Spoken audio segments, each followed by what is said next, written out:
దేవుని ఒక వాక్యం అంటుంది, అనుదినము నా గడప యొద్ద కనిపెట్టుకొని నా ద్వారబంధముల యొద్ద కాచుకొని నా ఉపదేశం వినువారు ధన్యులు, నన్ను కనుగొనివాడు జీవమును కనుగొంటాడంట.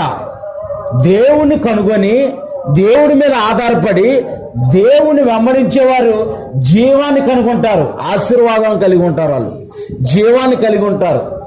వారు ఎటువంటి ఆపద వచ్చినా సరే వారికి దేవుడు తప్పిస్తాడు, ఎటువంటి ఇబ్బంది పరిస్థితి వచ్చినా సరే దేవుడు వారికి తప్పిస్తారు అంటూ యెహోవా కటాక్షము వానికి కలుగును.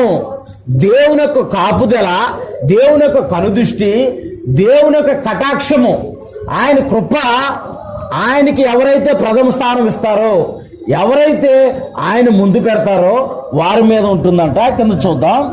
నన్ను కనుగొనని వాడు తనకే హాని చేసుకుంటాడంట. చాలమ్మ.